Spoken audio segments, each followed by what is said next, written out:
قاعد على الشط بيستجم، لكن بيتفاجئ إن في بنت جامدة داست على سمكة سامة ومش عارفة تمشي، فبيكون عنده رهاب اجتماعي وخايف يروح ينقذها، بس بيجمد قلبه وبيروح يشيلها وبيقول لها أكيد دوستي على سمكة الترخين، خلي بالك دي سمكة سامة جدا. فالبنت بتخاف وبتقوله طب نعمل ايه دلوقت؟ فبيقول لها ما تقلقيش علاجك عندي، او بياخدها للأوضة بتاعتها او بيقول لها انا ممرض، وفي الحالات اللي زي دي بنشغل سشوار سخن على المكان اللي حصل منه الإصابة، وبيقول لها ان الحرارة بتبطل مفعول السم، والغريب انه بيكون لطيف جدا في المعاملة او بيعمل مساج لرجلها بحنية بعد السشوار. فروز وقتها بتكون معجبة بيه قوي وبتبدأ تتعامل معاه على انه هيرو، الشاب اللي انقذها وخلصها من مشاكل كتير، او بيفضل قاعد معاها لحد ما تتحسن، بس بيبان عليه انه شاب كيوت وما بيعرفش يتعامل مع البنات، او بتحب وقتها انها تتعرف عليه او بتقوله احكيلي عن حياتك اكتر، لكنه بيكون مش عارف يعمل ايه ومتوتر، وبيوجه نفس السؤال ليها وبيقول لها انت اللي بتعملي ايه في حياتك، كلميني اكتر عن نفسك. فبتبدأ تحكي له إنها بتعمل شغل خاص بتصاميم الأطفال، ملابس النيوبورن والأطفال الصغيرة قوي بالأخص، يعني لأن الفئة دي من الأطفال بتبقى بشرتهم حساسة جدا وعايزين نوع ملابس معين، والنوع ده هي بتشتغل فيه. وبتبدأ تعرفه إنها جت هنا أصلا لأن كان عندها مقابلة مهمة قوي في الشغل، وبعدها قالت وايه المشكلة يعني، طب ما انزل البحر شوية وهو يتقال عليا صيفت. او بيبان ان تيتي عنده 3 صحاب بنات بيستشيرهم في كل حاجة، والصبح اول ما بيشوفهم بيبدأ يحكي لهم على البنت الجامدة اللي شافها امبارح وقد ايه شافته هيرو لما انقذها من سمكة الترخين السام، وبيبدأ يحكي لهم كمان انه اعجب بيها من اول نظرة. لكن انتوا عارفين يا جماعة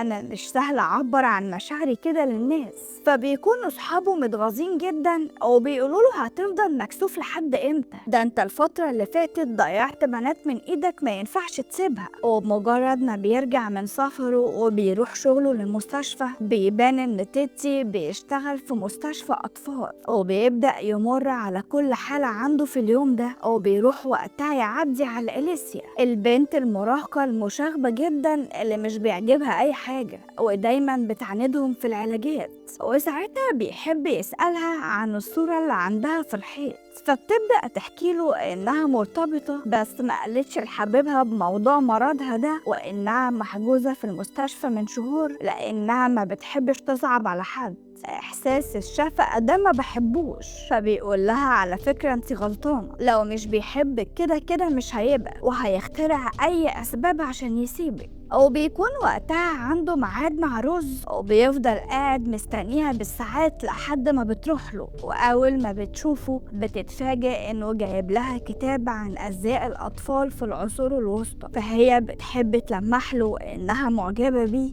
وبتقوله هنجيب ولد أمور زي ده ايه رأيك فيه مش حلو؟ فتيتي وقتها بيهرب من الكلام لأنه شاب خجول، ده بدل ما يقول لها يعني يا ريت والله بيعمل نفسه ما سمعش حاجة وبيتكلم في موضوع تاني. وطبعا بتبقى روز مش فاهمة هو معجب بيا زي ما أنا معجبة بيه ولا لأ، شكله كده بيعتبرني صديقة. واللي بيزود عن الموضوع كمان إنه بيرد عليها رد رخم وبيقول لها أنا مش ناوي أتجوز أصلا، وهم كده الناس التلقائيين يا جماعة عندهم ردود تجيب جلطات. ولما بتقوله إنها عايزة تزور محلات الملابس لأنها حابة تاخد منها تصاميم ملابس الأطفال، فبيكون تيتي متحمس جدا للفكرة وبيقول لها ليه لأ يلا نروح مع بعض. فروز وقتها بتكون متفاجئة من ردة فعل لأن برونو الإكس بتاعها لما كانت دايما بتقوله عايزة اشتري أي حاجة أو ممكن تقعد تستناني أقيس البلوزة دي بيحاول يفكس لها ويخلع، هو بيبقى بالنسبة لها تيتي الراجل المثالي للعلاقة، وبتبدأ تكلمه عن الإكس بتاعها وقد إيه ما كانش مهتم بيها ولا حتى بيبادلها نفس المشاعر، ولما حست إن العلاقة باردة كده قررت إنها تسيبه، وبتحب روز إنها تقضي معاه اليوم لحد بالليل.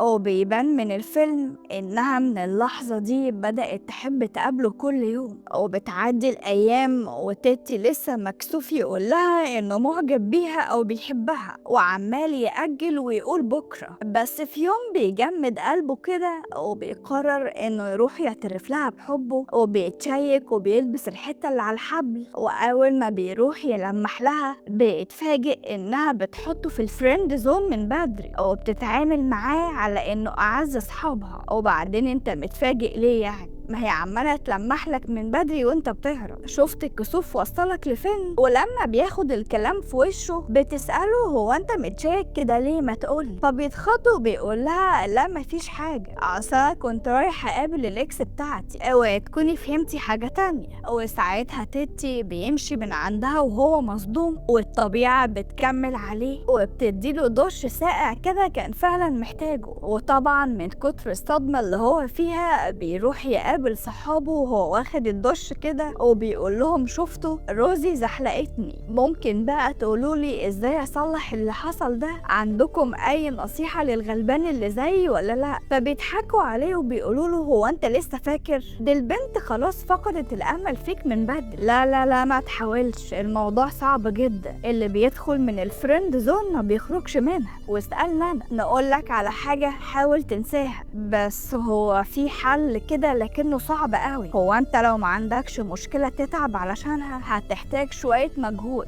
قدها ولا لا؟ فبيبدأ يقول لهم طب اشرحوا لي اكتر هنعمل ايه. فبيعرفوه ان اول حاجة هيعملوها لازم يختفي فترة كبيرة جدا توصل لشهور عشان روزي تنسى شعورها ناحيتك، وساعتها بقى وطول الفترة دي هنكون احنا بنعدك وبنغيرك لحد تاني خالص، وبمجرد ما ترجع تظهر تاني في حياتها وروز تشوفك من اول وجديد ترجع تعجب بيك من اول وجديد كحبيب. عايزين نقولك ان نسبة نجاح الموضوع ده قليلة جدا، بس طالما انت بتحبها تعالى جرب. ومن اليوم ده بيبدأ يقطع علاقته بيها وخلاص بقى هيعمل كل اللي بيقولوا عليه صحابه. وبتبدأ معاه اول واحدة مودي اللي بتكون ماسكة قسم الرياضة والعضلات، وبتقوله كل يوم هنطلع نجري مع بعض ساعتين من 6 الصبح. 6 أو 5 هقولك لأ، عايزة أقولك إن موضوع زي ده بيفرق قوي مع البنات.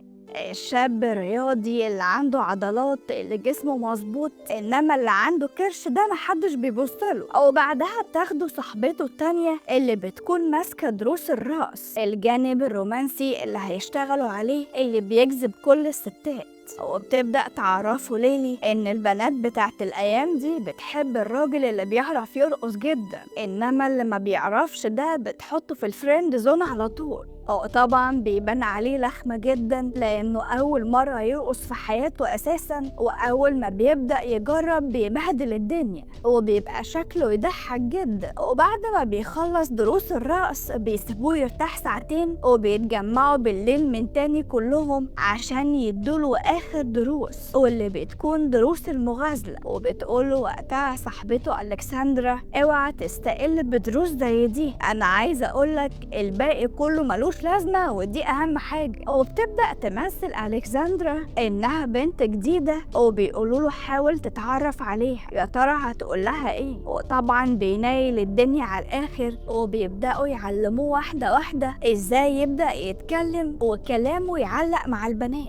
ومن بعدها بياخدوه عشان يشتروا له هدوم جديدة وبيقولوا له ستايلك ده ما يعجبش بنت في ثانوي، لازم تلبس ستايلات مختلفة غير اللي عندك. ومن اللحظة دي بتبقى حياة تيتي متقسمة عليهم هما التلاتة، واحدة رياضة وضغط الصبح، والتانية دروس الرقص بعد الظهر، أما التالتة بالليل دروس مغازلة. وبيعدي الوقت وتيتي بيتحسن لحد ما بيبقى شاب بتتمناه أي بنت، وبيبدأوا يقولوله بقى بينا على آخر خطوة عشان نتأكد إن أنت خلاص بقيت تمام وينفع ترجع تكلم روزي من تاني. لازم النهاردة تروح كافيه مهم قوي وتحاول تتعرف على واحدة وتجيب رقمها، لو عرفت تعمل كده يبقى احنا كسبنا. فبيروح وقتها الكافيه مشهور بالليل وبيراهنهم إنه هيجيب رقم بلوجر مشهورة قوي، والغريب إنه بيعرف يعمل كده فعلا. وبيبقى تيتي خلاص نجح في مهمته حياته. وبعدين بيكون متحمس جدا وبيسألهم وقتها هبدأ أقابل روز امتى، فبيقولوا له لا ده انت تشوفها من بكرة، التطوير الرهيب اللي وصلت له ده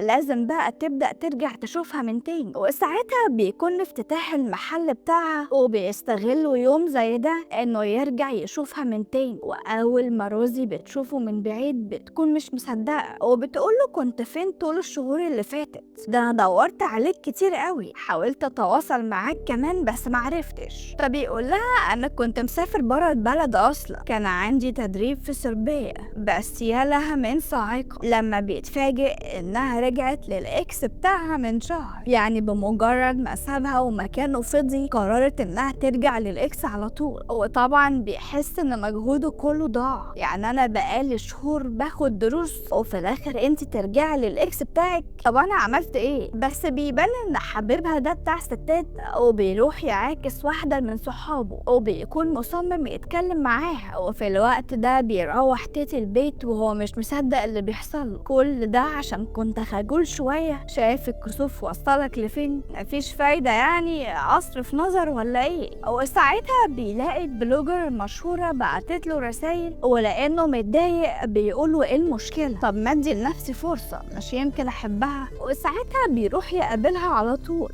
مش يمكن يقدر يحب غير روز. بس الغريب اللي بيحصل انه لما بيروح يقابلها بتطلع شبهه في حاجات كتير، ما بتحبش العلاقات الكتير ولا الصحوبية الفارغة، وطبعا بيكون تيتي زيها. ولما بيتجمعوا صحابه بتقول لهم مودي ان بروني حبيب روزي بعت لها امبارح رسائل كتير ومصمم يخرج معاها، وبتقول لهم ان روزي ما تستاهلش واحد زي ده، عينه فارغة وبيجري ورا اي ست حلوة. وبعد شوية بيروح يقابلهم مع البلوجر جين اللي بتبقى باينة جدا انها معجبة بيه وبتبقى عايزاه معاها في اي حاجة بتعملها. بس حياتها بتبقى مملة جدا وكلها تصوير وفيك، ما ينفعش تطلع مصيف من غير ما تصور كتير، ما ينفعش تروح اي مكان من غير ما تاخد شوية صور وتعرضها على المتابعين. وطبعا حياة زي دي بالنسبة لأي راجل خنيقة جدا، ومن كتر ما هو زهق وجاله ملل في يوم بيحلم بروز وإنهم خارجين مع بعض ومرتبطين، وفجأة بيشوف جين جاية وبتصحيه وهي بتصوره. وأول ما بيصحى بيبقى حاسس برخامة جدا، فبيقوم من النوم وهو مخنوق وخلاص مش طايق نفسه، وبينزل عشان يشرب أو ياكل أي حاجة يهدي نفسه. لكن بيتفاجئ لما بيفتح التلاجة ومش بيلاقي أي حاجة غير شوية خضار وكله أكل نباتي. فبيقول لها عايز أفطر، مفيش حاجة كويسة كلها؟ فبتقوله ما انت عارف يعني أنا المدونة بتاعتي عن الأكل الصحي، إزاي أدخل عندي مشروبات وحاجات مؤذية للجسم؟ فساعتها بيتغاظ قوي، خصوصا لما بتقوله إنها عايزاه معاها في أي إيفنتات خاصة بيها ولازم يكون جنبها طول الوقت. فبيبدأ كده يفكر مع نفسه هي مالها بتستغلني كده ليه؟ أنا حاسس إن أنا مجرد حالة في الفيديوهات مش أكتر. وفي يوم لما بيكون في المستشفى بيتفاجئ إن روز بتروح له وبتقوله مالك تقلانة عليا ليه الفترة الأخيرة؟ ببعتلك كتير ومش بترد. فبيبدأ يعرفها إنه مشغول الفترة دي، فبتقوله أيوة متابعة كل حاجة، بشوف صورك دايما مع البلوجر جين، أكيد طبعا مبسوط قوي تعرف بنت مشهورة وكده، ده غير انها بنت من مواصفات خاصة والحلوين اللي زيها مش كتير. فبيقول لها لا عادي، احنا الرجالة بنحب ندور على البنت اللي نرتاح معاها، مش اللي كل يوم بتحط لنا جدول ونمشي عليه. بس لانه ما جاوبش على الاسئلة اللي كانت جاية عشان تسمع اجابتها بتمشي من عنده هي متضايقة جدا. وساعتها بيتجمعوا اصحابه عنده في المستشفى وبتقول له واحدة من صحابه على فكرة روز معجبة بيك جدا وباين علينا كده نجحنا في خطتنا، انا شفتها وهي ماشيه وكانت متعصبه قوي، ده غير انها كل ما تجيب سيره جين بتبقى غيرانه قوي. فساعتها ما بيكونش واخد باله من قصه زي دي وبيقرر انه يروح لها البيت عشان يصالحها. وساعتها بيقول لها الحقيقه وانه كان بيتجاهلها ومش بيرد على الرسائل بتاعتها لانه اتضايق لما رجعت للاكس بتاعها. وفي اللحظه دي بيفاجئها وبيقول لها عزمك على حفله تنكريه للاسف هعملها عندي في البيت. على فكرة دي مش أفكاري، دي أفكار جين، بس أنا مضطرة أعملها، ما عنديش مشكلة لو حبيبك كمان جه معاكي. وبمجرد ما بتوصل عنده البيت بتكون منبهرة، وأول ما بتشوف جين في المكان بيبان إنها بتغير منها جدا. أما أصحابه التلاتة بتجيلهم أفكار إنهم لازم يخدموا صاحبهم بأي طريقة، وبيتفقوا مع بعض إن لازم برون وروزي يسيبوا بعض النهاردة، خصوصا يعني إن صاحبتهم اللي معجب بيها موجودة ولازم يكشفوا لها إنه بتاع ستات.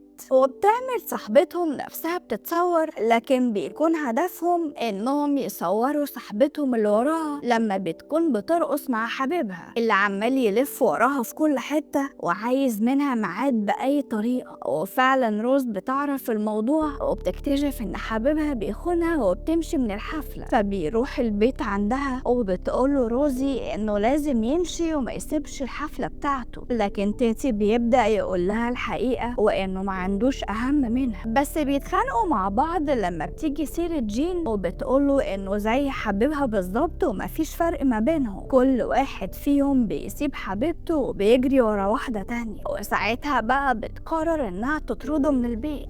اما جين لما بتشوفه جاي من عندها بتضربه هي كمان وبتسيبه، فبيروح بقى يطلع خناقته كلها على اصحابه وبيقول لها مالكوا، هي دماغكوا عامله كده ليه؟ ممكن تفهموني دماغ الستات فيها ايه بالظبط؟ فبيقولوا له ليه عملت كده؟ رايح تعترف لها بحبك في اليوم اللي سابت فيه حبيبها وانت كمان مرتبط؟ ما هي طبيعي يعني هتشوفك زي، كان لازم تستنى شويه وبعد كده تقول لها انما انت غلطت عشان قلت لها النهارده.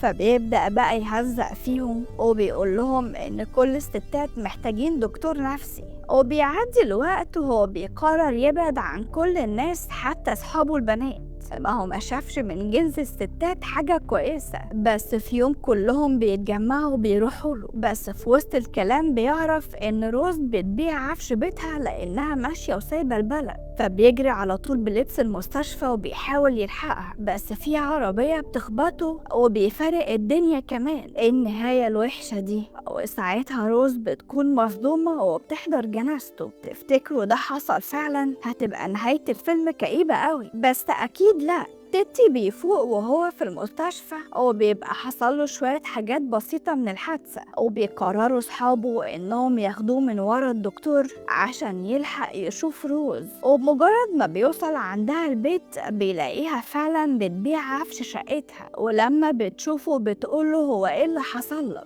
فبيقول لها لا ما تقلقيش، دي كانت حادثة بسيطة يعني. لكن بترجع تفتكر اللي حصل بينهم تاني وبتقوله مش عايزة اشوفك، فبيصبر نفسه على جنانها ده وبيطلع فوق العربية بتاعت نقل العفش وبيقول لها انه اكتر شخص يعرفها كويس وهو اللي يستاهلها مش برونو بتاع الستات ده. وبيبدأ يقول لها الحقيقة أخيرا، وإنه من أول مرة شافها كان معجب بيها بس معرفش يعمل أي حاجة لأنه شاب خجول، وعشان كده هي حطته في الفريند زون ومعرفش يخرج منه. ولما قرر إنه لازم يبقى حبيبها اتفق مع أصحابه البنات إنهم يبعدوا عنها فترة وياخد دروس رقص مع شوية مزيكا ويرجع ويبقى شخص تاني عشان تعجب بيه. وبيبدأ يقول لها كمان انه عمل حاجات كتير عشانها ولازم انها تديله فرصة. وبيخلص الفيلم وتيتي اخيرا مرتبط بيها وعرف يخلص نفسه من خانة الصداقة وبقى حبيب. وبكده بيكون خلص فيلمنا النهاردة. ما تنسوش لو عجبكم الفيلم تعملوا لايك ومتابعة.